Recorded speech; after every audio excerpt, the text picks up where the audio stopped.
Morning. 74b at the Mishnah. Malva odem es harisav chitin v'chitin l'zera avaloy la'echol. Okay, what does this mean? So we spoke about a general prohibition of lending sa'a b'sa'a, 1 unit of wheat for an equal unit of wheat at a later point in time. And the reason is because there's typically a difference in price between the wheat. There's an exception to this. An oris is a sharecropper. You're allowed to, so you hire a sharecropper, you're allowed to loan him the seed stuff.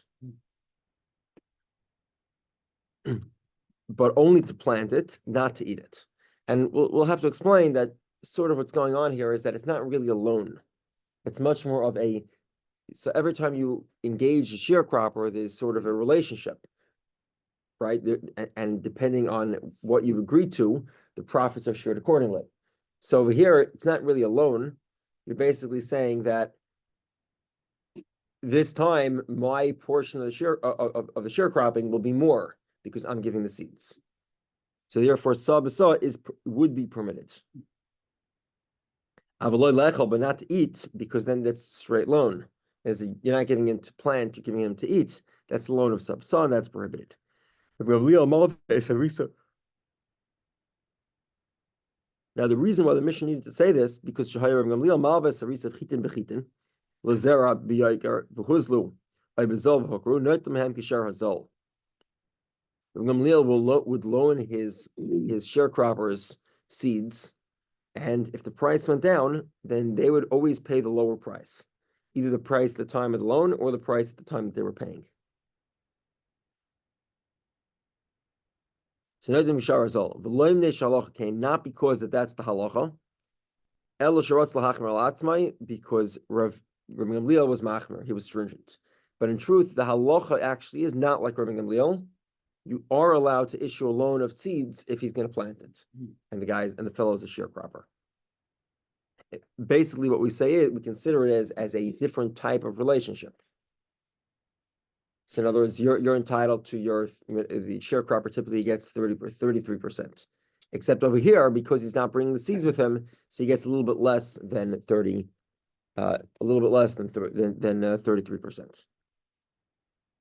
Tana Rabbana, the rabbis taught, the Bryce says the same thing. You can loan wheat for wheat, equal amount for the seeds. The Medvar, remember, when is this true? Only Shelo Yorad, if he hasn't yet been down to the field. Aval Yorad, but once he's already down on the field, also it's prohibited. What does that mean? So Yorad, there's multiple stages in planting and preparing a field for planting. So if the guy started plowing the field, you can no longer lend him the seeds. But before he starts plowing, then you can make a relationship with him that would include that the owner of the field is the sponsor of the seeds. Okay, so the Gemara says now, why is it that the author of our Mishnah does not make this distinction? And why is it that the Brisa does make this distinction? So the Gemara explains, Amar Rav says, Rav Idi Asbar Nieli, Rav Idi explained it to me. Asr Tana Don Arisia Bizra Ben Yarad or Ben Lo Yarad. 1 second. Yeah, but Asr Tana Don okay. So basically there were different customs of what the sharecropper was responsible for. In the town of our Mishnah, then what happened? The sharecropper was responsible to bring the seeds. Okay, Bain Yar, Bain Lar. 1 second. Okay, and therefore, whether or not he started plowing in the field is irrelevant. Kamadol Yav Vizra, as long as he didn't plant his own seeds, then Motzi Masalak, the owner of the field can pay him a salary and tell him to leave. So in our Mishnah, you're a sharecropper. The person is a sharecropper. Until he plants the seeds, then the owner can say, "Well, you did 10 hours of work at $15 an hour. Here's $150 and go." It's only once he plants the seeds that his status as a sharecropper is permanent. You can't change your mind, and the responsibility of those seeds is on the He's on the sharecropper. So therefore, before the seeds are planted, they can change the relationship because the relationship isn't cemented yet. So basically, the owner of the field can get his 66.7% of the field plus the 2% that is required to see the field. So he loans him a volume of 1 bushel of seed, and he collects before anything. He collects that 1 bushel first, then everything else is split afterwards. And they're allowed to do this because that's the agreement they're getting into, which is fine. There's no loan here. Okay. And basically, the Oris here, because he's not bringing the seeds, then he's agreeing to take less than his regular payment. Nothing wrong with that. However, Ba'asr, the Tana Bra, in the town of the Brisa, Mor Arayav Bizra, the owner of the property gives the seeds. Ila Yara the Matzim Salak like Ila Yara the Matzim Salak like he kanachas the Batzim Haki kanachas. Yard le Matzim Salak like also. Now in this town, not only does the owner give the seeds, but because of that, once the sharecropper touches the field, then the deal is cemented. You can't fire him. So therefore, you can't change the terms of the agreement either.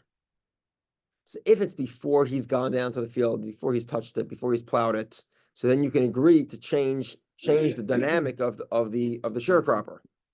However, once he's already started plowing the field, you can't change the dynamic, and therefore it's considered a loan and not considered a different type of relationship in terms of sharecropping. Does that make sense? Yeah. Tanar Rabbanan, the rabbis taught, a person can tell his friend to loan him a core of chitin and give him and set the price. Hozlu, if the price goes down, nice lechitin, he gives him wheat because he's paying less. Hokra, if he goes up, nice and Hukru, if it goes up, nice and demand, you pay money. Samar says, he's already set the price.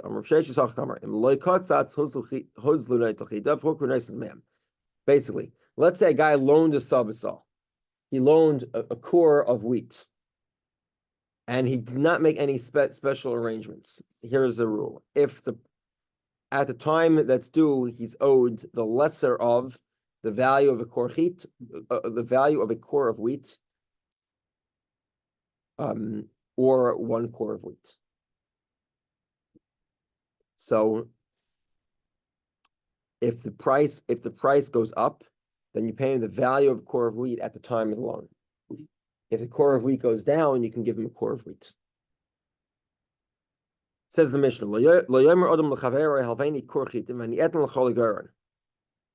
a person shouldn't tell his friend, loan me a core of wheat, and I'll give it back to you at the harvest. And again, this is straight sabasal, right? I'm borrowing 1 measurement and I'm giving you back a measurement. Shouldn't do it. What he could say is halveni maftach. So basically, the guy, this is one of the leniencies of sabasal is called yeshlei, right? If you have that quantity of that measurement of, so let's say you want to borrow a measurement of wheat and you have wheat already at home. So then you could borrow wheat and you pay back wheat. So for example, let's say the guy says, my son's bringing the wheat tomorrow. I'll get her tomorrow, or I'll get her in a month. Or I lost the key to my house. It'll take me a couple of days to find it. So that's an example of yeshlei. It's an example of yeshlei, then you're allowed to give such a loan. The Hillel Iser, and Hillel held this was prohibited. We'll talk more. The halacha obviously does not follow Hillel. This is what Hillel used to say.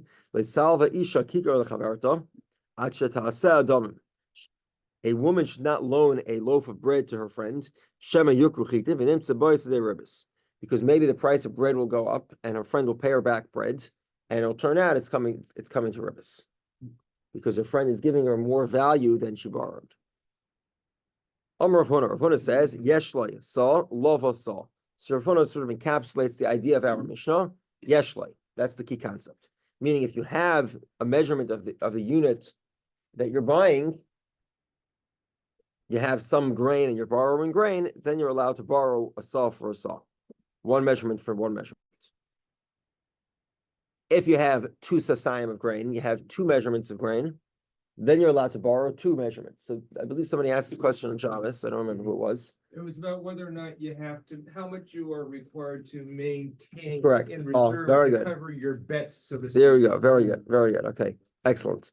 So that was the question. The question was, how much do you actually have to have one full saw in your granary to be able to borrow one saw? Do you need to have, if you want to borrow two, you have to have two saw. So that's the first opinion. You want to borrow a saw, you need to have a saw. You want to borrow two, you have to have two. Rabbi Yitzchak says, afilu yesh le saw, if you have a saw, lova olav kama kurin. You have a couple pounds of wheat, you could borrow bushels and bushels. You don't actually, it doesn't have to be an equal proportion. Tani Rav Chia l'siyur Rav Yitzchak. Rav Chia brought a proof in the Mishnah, Bryce actually to support Rav Yitzchak. The Bryce says you're borrowing wine and tipas yayin ein lai. He doesn't even have a drop of wine. Tipa literally means a drop. So he's nothing at all. Tipas shemen, or he's borrowing oil, and tipas shemen ein lai. He doesn't even have a drop of oil. Hayesh lai. But if he does have a drop of oil, lava ala kama tipin, then he could borrow even many, many drops. Meaning you do not have to have a direct proportion to be permitted to borrow under the principle of yeshlei. The Hillel Iser. Hill says it's prohibited. Amr of Nachman, Amr Shmuel, halacha could every Hillel. Rav Nachman says in the name of Shmuel, the halacha follows Hillel. It's just interesting because generally speaking in financial matters, the halacha would follow Rav Nachman and it would follow Shmuel. So you think the halacha would follow Hillel here, and there would be no permission for yeshlei. But the Gemara concludes that less hilchas akavasei, the halacha does not follow either of Nachman or Shmuel or Hillel for that matter. There is a permission of yeshlei, is a leniency that allows you to borrow one saw for an equal amount to be returned. A woman shouldn't lend out a loaf of bread without fixing a price and a set value on the loaf of bread. Amar Yehuda, Amar Shmuel. Yehuda says the name of Shmuel. Zudever Hill. This is the opinion of Hill. The rabbis say you can give a loan without specification, and they can return it without specifying. And 1 second. Okay, and the reason for this appears that in small quantities we allow a loan of saw b'saw. So, for example, you go to your neighbor's house and you borrow a thing of eggs, right? It's lately eggs now eggs are fairly stable, but there was a while back where eggs weren't so stable. The prices would increase week over week. Is that permitted or not? Saw b'saw. The answer is that in small things like wheat, it's permitted. Similarly, if you borrow a car, right, and it's often customary that if you borrow a car, you fill up the gas, whatever. By the way, I still lend out my cars. Anyone knows what happened to my old one? You can always borrow it if you need. But it's customary. You load out a car, then you can refill you refill the gas and you give it back. That's saw b'saw. You're borrowing gas and you're returning gas, right? Typically, it's done in full tanks or whatever line it is on the gas gauge. Although, if you're replacing the gas of the car that you borrowed from your friend, does it have to be exactly the same? So okay, as you used. Okay, so again, customarily, when you borrow a car, the custom is to usually give a little bit more gas, at least, if not an equal amount, so that the borrower doesn't lose out. This is permitted, by the way, because this is sort of a payment for a borrowed object. Right, it's more like a rental payment. You might want to think of it, or at best it's a gift, not for a halva, but for a she'ela, which is permitted. But what it can't be a gift for is for the fact that he let you use his gas, because that would be ribis. Because gas is a halva, it's a loan like money. Because you're allowed, obviously you can borrow gas not to hang in your dining room table, but to use it, and that would be an issue of ribis. So, okay, regardless, but it's small amounts, these things that nobody goes crazy over. You're permitted to borrow a saw b'saw because it's considered a gift. And this is normal, when you borrow flour, you don't give back an exact amount of flour. By the way, apparently the measuring cups are not quite accurate. Apparently some paper where he found like a 20% variation in the measuring cups. Yeah. So you don't have to weigh this stuff on a scale. It's a small amount. Nobody cares. It's not considered significant, and the rabbis permitted it. So now we have a group of people that they are, this is serious business by them. They weigh their gas, and I guess they weigh the cars. I'm not sure how they do it. And they weigh the flour. They lend it to their friend. All of this is problematic. Why? Because what happened is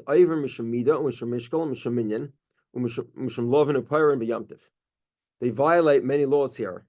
So on Shabbos and Yom Tov, you're not allowed to measure. But this collective that has they loan things with each other, but they're extremely specific about it. So then what happens on Shabbos and Yom Tov? So I guess if the extra large eggs, you can always measure against the large eggs. But you can't quite measure a cup of flour in a regular cup. You have to use a measuring cup. So they violate the laws of measuring and weighing on Shabbos and Yom Tov. Now, why can't you measure and weigh on Shabbos and Yom Tov? The answer is because the rabbis forbade it lest you come to right. So we don't use precise measurements. Now, one, it's allowed to use approximate measurements. So I remember my mother used to have a recipe, and it was 1 spoon of mustard, 2 spoons of oil, and 3 spoons of mayonnaise. Now, what size spoon? Whatever you want. It's a ratio. That's permitted. You can't use a measuring spoon. It can't be 1 teaspoon and 3 tablespoons. That would not be permitted. Okay. Okay. So if you're using approximate measurements, you don't look too hard, or you use a regular cup and you think you're measuring a quarter of a cup, even though that is permitted. But exact measurements, because we have a group of people here that are very exacting, they're going to violate these laws. They'll also violate the laws of giving loans and repaying on Shabbos and Yom Tov, which is also prohibited for the same reason. So Shabbos and Yom Tov, you don't really lend and borrow things. These spendable types of items, you sort of give it as a gift, and it's understood that the guy will pay back to you after Shabbos and Yom Tov. Okay, Hill, according to the opinion of Hill, there's another problem with this. Af mishum ribis is an issue of ribis of sabasa. Because these people are so exacting, then you cannot borrow a dozen eggs. You can only borrow from them $2.39, whatever a dozen eggs costs. Okay, but Omer Yehuda Omer Shmuel. Yehuda says in the name of Shmuel, Tamid Chachamim Mutar Malavis Zeb Ribis. Scholars are allowed to lend money with ribis. Now it's not quite ribis. My time, maybe you did the ribis asura. Umatana hu diyavu adadi. So this is, I would say, I would presume that this is not quite ribis, not real ribis. It's more like a sabasah type of ribis. And because they know the laws of ribis, then they understand that anything extra is given as a gift. It's a mechila that people don't really care about such small amounts, and obviously this has not been permitted in large amounts. Amar le Shmuel la'avu bar'i halveni mea papalan b'mea v'esrim papalan v'orach. And an example of this is Shmuel said to Avu bar'i, lend me 100 peppers and I'll give you back 120 and it'll be fine. In other words, I don't really care that much. And the Gemara presumes that is permitted. Amar Yehuda Amar Rav,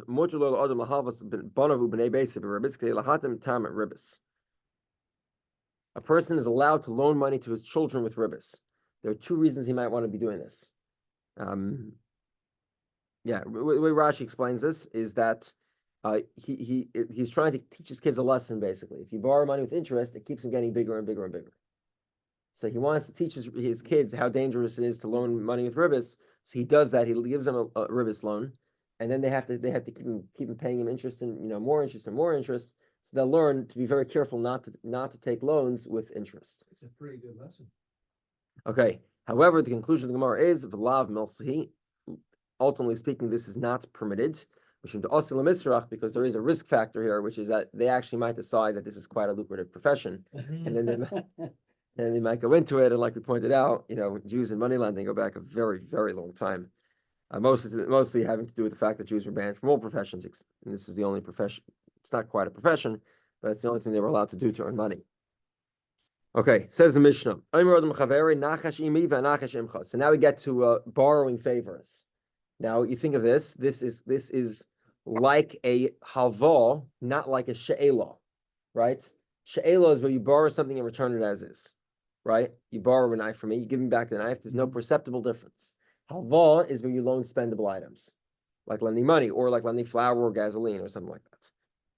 And similarly, another similar example to this was basically we'll have an agreement. We're going to both plow each other's fields. So it's permitted. So we can take turns. I'm going to plow your field. You'll help me plow my field. That's permitted. Edorimi, I think what I have to change that actually means to weed it. Weeds. It's weed. It's weeding. Yeah. Okay. Adorimi va'adorimcha. Ador is plowing. It's digging. Well, I'll dig for you. You'll dig for me. Well, that's permitted. But what's not permitted is nachash imay va'adorimcha. Edorimi va'nachash imcha. If you help me dig, then I'll help you weed. If you help me weed, I'll help you plow. Why? Because there's a difference in value between the two services. Because and because the difference in value, so there could be an issue here of ribis. Again, let's explain here. What's the ribis here? The ribis is as follows. So let's try to make this easiest to understand. Let's say that there's a yearly cycle. We're going to presume that you plow in, I don't know, November maybe, and you weed in April, May. And it could, in some instances, it's more difficult to weed. In some instances, it's more difficult to plow. So let's say they're standing together in Tishrei, and they say, you know what? It's coming November time. I need to plow my field. You help me plow your field, and I'll help you plow your field in April. I'll help you weed your field in April. So let's say weeding is more difficult. In some context, it is. So therefore, it looks like the ribis here is I'm agreeing to do a more difficult job because I'm not doing it immediately. I'm waiting half a year to do it. Similarly, let's say they're standing in April. The guy says, you help me weed tomorrow, I'll help you plow in November, next November. Same thing. The ribis here is the fact that we're concerned that because the physical labor of plowing might be more demanding. So we're concerned that because he's agreeing to a more demanding labor because he's not delivering it up front. So this goes under the general rubric which we spoke about in ribis, but it's the last time we'll hear this word, probably today, is agar notar. Agar notar is the payment or the charge, the fee for waiting. So I'm charging you a fee for waiting, meaning because you're not plowing the field until 6 months from now. So I'm providing you a service tomorrow. We're going to weed the field together. You're only going to help me in 6 months. So you have to pay me back more than I'm giving you. So that, again, I'm giving you a more expensive labor for a cheaper labor. And like you pointed out, that there is different between weeding and plowing. There's there are different advantages and disadvantages to each one. So each one in some ways is considered more difficult than the other. And that's why this is not permitted. Okay, top of 75b. Kol yemei gored achas. The entire length of the harvest, I believe, is in the dry season. Yeah, the dry season when it dries out. So it's all considered equal, roughly speaking. So it's not, we're not going to make a difference between a day or 3 weeks. The fact that my stuff is drying out faster and your stuff is going to take another 3 weeks, it's all considered the same thing. Kol yemei revia, the wet season, achas, it's all one. He should not tell somebody, you plow the field with me when the field is dry, and I'll plow to you when it's wet. I presume here it's easier to plow a field when it's wet. So because you're delivering me the service up front, I'm sorry, the opposite. It'd be easier to plow the field when it's dry and more difficult when it's wet. And that's why because you're plowing the field when it's wet, I'll agree to do a more difficult labor in 6 months and plow it when it's dry. But dry ground can be awfully hard to work with, depending on. I guess it's lighter, maybe. I don't know. Wet is more muddy. I could see it both ways. Okay, Gamliel says yes, ribis mukdemis, yes, ribis meucheres. It's possible to have prepaid ribis and post-paid ribis. Let's explain. Nosan ein of lulvus himenu. So I looked around at Eric. I see he's a wealthy guy. So you know what? He's a good guy to become friendly with. Maybe I can get a free loan if I need it. Yeah, chance. So I sent him a gift. And I'm thinking to myself, I'm doing this gift because one day I might need a loan, so I'll be able to call him up and get a loan. Mara says, Zui ribis mukdemes. This is prepaid ribis. It's like a prepaid ribis card. I borrowed the money, the free loan, and then I paid him back, and then I gave him a gift. And I tell him the gift. This gift here is because you couldn't put your money in your stock investing, so I'm going to give you a gift to cover it. This is post loan paid ribis. And like we pointed out, both of these are not ribis d'oraisa, and the reason for that is because there was no ketzitza. It was never set. Ribis, biblical ribis is only as a loan, which this is, but also the ribis ketzutza, it has to be set out at the initial loan. So it has to be specified in the original document or verbally agreed to. Rav Shimon says, yes, ribis dvarim. It could be even ribis by talking. Lo yomer lo, he shouldn't say da ki boish pleni imakom pleni.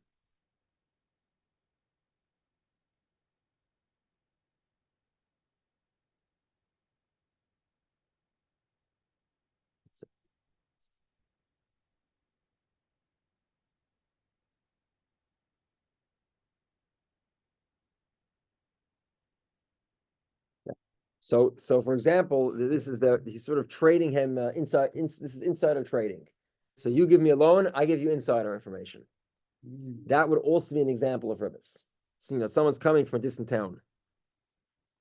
Okay, the elu over below to say, and these. Okay, so we'll explain in the Gemara the details, but for right now, this is to be understood as these are the possible prohibitions that you can violate by engaging in ribis. Who violates which prohibitions? That we'll see in the Gemara. So what are the prohibitions? I'm sorry. Before that, these are the people that violate the laws. Hamalva, the borrower. Halayva, the lend. I'm sorry. Hamalva is the lender. Halayva is the borrower. Ha'arav is the guarantor. Adim, the witnesses. V'chamayim, and the rabbis say af ha'seifer, even the scribe. Over mishum, what categories of sins are there? So here we go. Number one is leisitin lo b'neshech u'b'marabis leisitin es achlecha. Don't give a loan of ribis. Umishum al tikach meitoi neshech v'tarbis. Don't take a loan of ribis. And number three, lo yisir lo kenosha. Don't be like someone who bites him with ribis. Umishum, the end of that verse is v'loisa siman ol of neshech. Don't place upon him a bite, a burden, ribis. And finally, umishum lifnei ivar leisita mechshol. Don't put a stumbling block in front of somebody by giving him a loan where he'll violate the laws of ribis. I'm fear God, Ani Hashem, I am God. Tanya, we learned in the Brisa. We'll explore the end of this Mishnah soon. Tanya, we learned.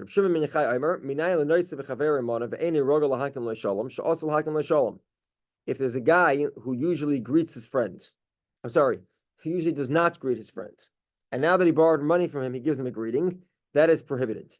The category of ribis is anything that's ribis.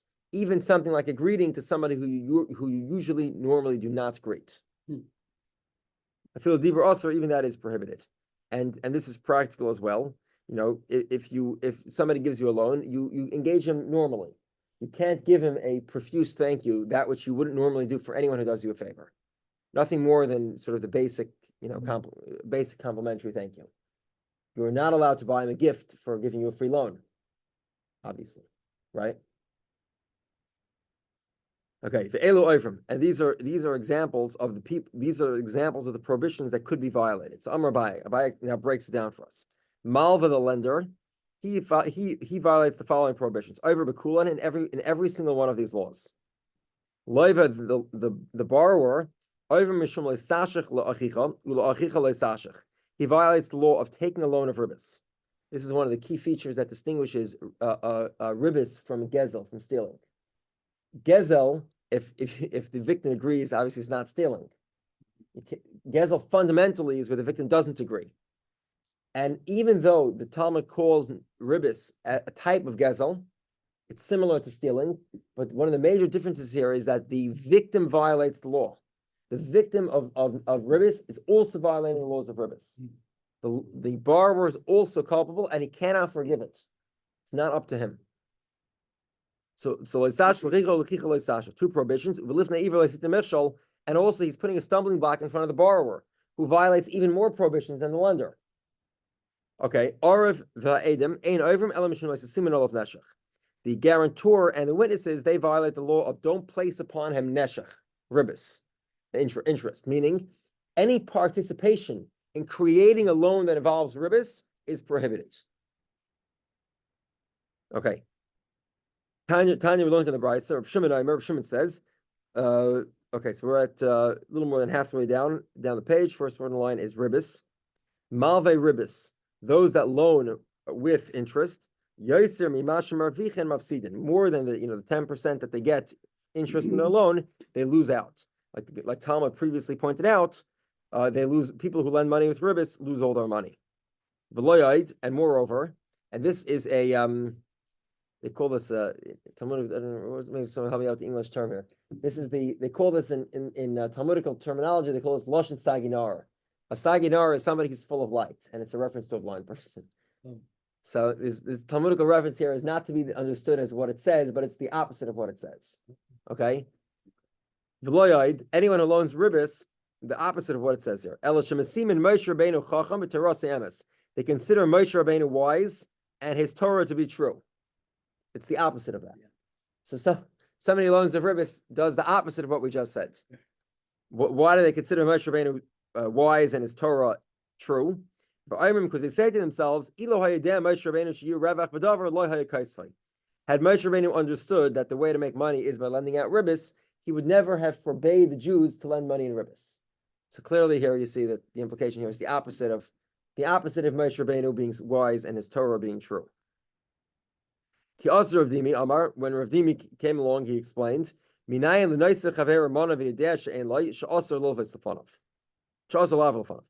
Dimi points out another prohibition in lending money. If a guy is borrowing money, and a lender loans out money, and he knows that the borrower can't pay him back, and he nevertheless goes ahead and he annoys him. Now, by the way, you're fully entitled to take the guy to court and collect completely. There's no question about it. And he's entitled to go to court, and any recourse in court that he has, he's entitled to use, and can collect the guy's property, etc. But to go around like a creditor, like the famous phone calls that go around, that is prohibited. He knows the guy doesn't have any money to pay back. He's not allowed to go and deliberately put him in an uncomfortable situation as a way to, pester him to pay back the loan. Don't be like a biter.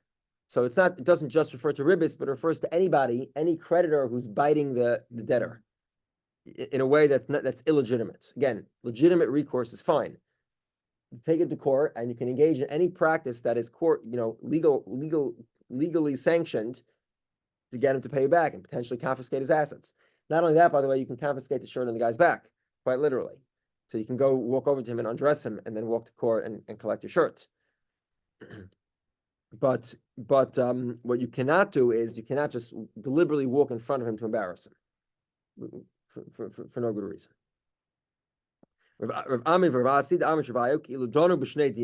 It's as if he's engaged in two forms of judgment against him, two types of penalties. Shenemar, herkafta enish l'roshenu. So l'roshenu here, rosh means the head, but it could also mean somebody who owes money. It's called a rosh, a poor person. So you're sort of surrounding the guy.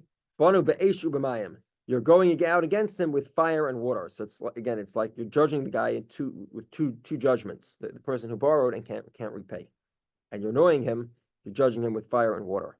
Amar Rav Yehuda Amar Rav. Rav Yehuda says in the name of Rav, Kol mi sheyesh lemois amal va'is and shalei be'edim over mishul lefnei iver le'sit mishul. This is a very important halacha. I remember when I was younger, it was quite relevant. Thank God today it's not quite as relevant. Somebody who has money should not loan it without witnesses. So let's be clear here. The general stipulation here, I remember when I was younger, right? So every dollar counted, but a dollar wasn't so important. So if a friend asked me to borrow $1, I'd give him $1.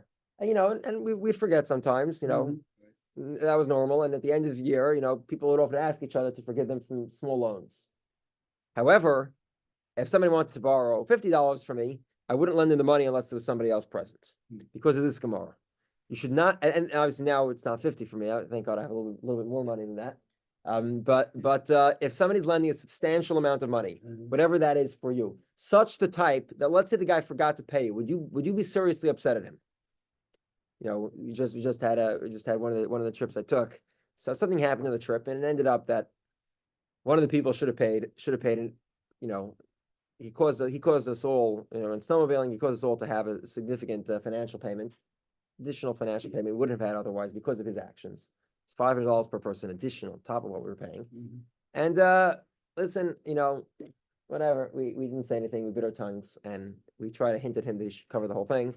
He didn't, and we bit our tongues, and we all pay $500 extra. And whatever, I'll talk to the guy, and I'm happy, and I'm still happy to talk to the guy, and I'm not, whatever. It's unfortunate what happened, and so there's nothing to do about it. But if I was upset about it, then I would take it to court. Similarly, don't loan out money more than an amount that you would not be comfortable if the guy forgot about it, or the guy denied it. If whatever that number is for you, don't lend out that type of money without witnesses or documents. Either one's fine. So, and if you don't, you violate the law of Lifnei Iver. Rish Lakish says, moreover, Gerim Klola La'atzma, you cause a curse to come to you. Why a curse? It's very simple, because what's going to happen is you're going to demand the guy give you the $500, and turns out the guy's going to forgot about it. So now he's going to curse you. He's going to curse you for accusing him publicly of owing money, and he thinks he doesn't owe you money. So don't do it. Shenemar ta'alamna sifsei sheker hadovers al tzaddik. These lips of falsehood that speak against the righteous. Even though you were the righteous one, you were the guy who loaned him money. Don't do it in an amount that you can't forgive. If this is what it's going to come to. If it's an amount you can't forgive, make sure there's witnesses or documents. By the way, if you borrow money with witnesses, make sure he should pay you back with witnesses too, because you have the same problem. You might forget, and you'll be the guy who's speaking ill of the guy who you lent money to and actually did pay you back, or rip up a document. That's the most ideal. So the rabbi said to Rav Ashi, the rabbi said to Rav Ashi,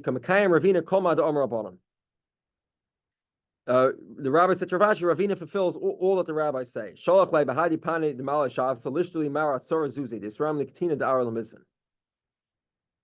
What happened? On Erev Shabbos, he wanted to borrow 10 coins to purchase a certain piece of land, a small piece of land. He responded to him, he said, I'd like a document and I'd like witnesses. So he says to them, it's like, I'm a good friend. You don't trust me? You're a big Talmud Chacham, you learn a lot, you're going to forget about this. Let's write a document. Let's do this properly with witnesses. Not only that, circumstances beyond your control can happen, unanticipated. Exactly. The Gerim Klola Atzmi, and I don't want to cause myself to be cursed if we get into a fight about whether or not you repaid me. There are 3 people that scream out to God, and God does not answer them. And the reason for this is because they are culpable. Their hand is in their own trouble. And what is that? The Elohen. These are they. Somebody who loans out money without witnesses. Somebody who purchases a master for himself. How do you do that? We'll talk about it in a moment. And a woman who controls her man. So let's explain. How do you acquire a master for yourself? Some say it's a guy who hires a non-Jew as his money manager. 1 second.